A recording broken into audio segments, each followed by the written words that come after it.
Hello, greetings to you. My name is Victor Chidebere Anoze, and I'm a financial fitness coach and a sales expert. Today, I'll be sharing with you 7 simple steps that can actually help you save money. Now, I'd encourage you to watch to the end of this video because the last point is going to blow your mind. That's the game changer. But before we dive into that, I'd want to help you understand that saving your money is very important. It's necessary. It's very vital. There are 3 processes in achieving financial freedom. First, you need to be able to make money. The second one, you need to be able to manage that money you've made. And the third one, you need to be able to multiply that money. Now, in between multiplying money and making money, we have managing the money. And this is one of the most difficult place or difficult point that a lot of people find very challenging because there are lots of things on ground that is ready to take that money that you've made. A lot of people have built systems already that if you're not conscious of where your money is going to, the money will be gone before you blink. And you find yourself asking yourself, where did this money go? What have I spent this money on? It's very funny, right? But that's the simple truth. So first, how you can be able to save your money. The first step is to be able to set clear goals. What are you saving for? What is the reason why you're saving? Because if you don't have a direction, you'll be misled. If you don't have a direction, you will just be moving without a clear picture. So what are you saving for? Are you saving for, should I say you want to go on a vacation? Are you saving for, maybe you want to pay for a house?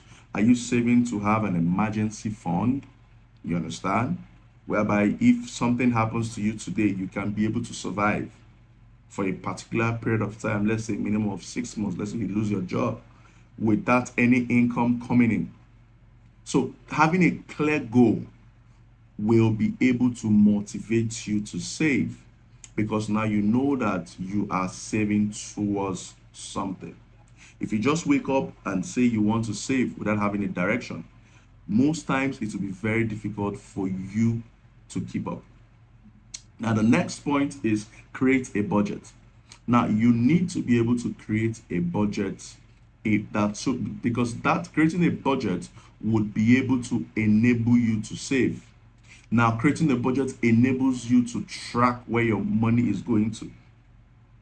What are the things you're spending your money on that are not important? What are the things where exactly your money is going to? So it's very important for you to be able to what?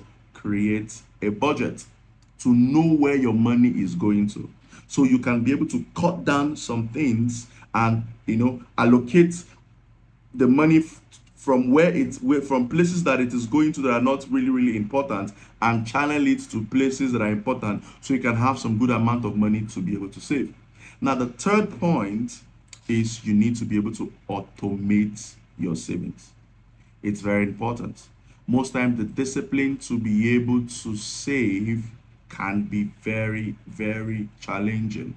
And that's why you want to have a system in place that can automatically deduct the specific amount of money that you want to save to the place that you want to save them or to the place that you want to save it. It's very important to have an automated system. So you can have an agreement with your bank or there are systems out there that you can actually have agreements with, that you can put in place that can just automatically deduct the particular amount of money you want to save.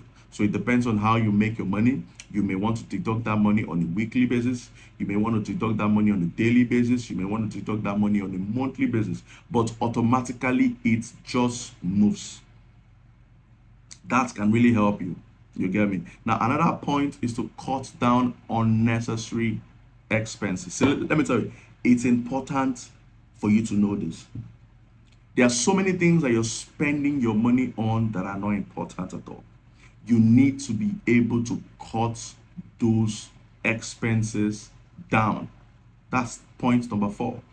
You need to be able to cut unnecessary expenses down. There are people that you find yourself around that will just always ignite you, motivate you to spend money on things that are just not necessary. You need to start avoiding those people. You have a target. Remember, we said first thing you need to have a clear goal. So once you have a clear goal, every other thing should not count, especially when they are not necessary. So you need to cut down what? Unnecessary expenses. Now, the fifth point is that you need to increase your income. Now, if you're a salary earner, you need to ask yourself, what are the other ways I can make money that can't currently affect whatever I am doing currently right now? There are extra gigs out there that you can make good money from. The extra gigs, extra stuffs out there that can actually help you make an extra income. So the major focus is increase your income, because if you can be able to increase your income, you can be able to you'll be able to save more. So if you're putting a particular percentage, let's say you designate a particular percentage from your income, let's say 30%, right? If you have an opportunity to make more money, your 30% increases. The figure increases depending on how you save. You get me? So it's very, very important that you try as much as possible to increase your income. Then the sixth point is that you need to be able to stay committed. It's very important for you to know that once you have a clear vision in mind of whatever it is that you want to do, one of the major things that can hinder you is when you choose not to be committed. So when you say that I want to do this at this particular period of time, you have to be committed to it. Don't let anything push you down. Don't let anything distract you. Don't let anything hinder you from having that clear vision of what you want to do, of what you want to achieve, of what you want to get. And the next point, the seventh point, is that you need to be able to review and adjust on a regular basis. What do I mean by that?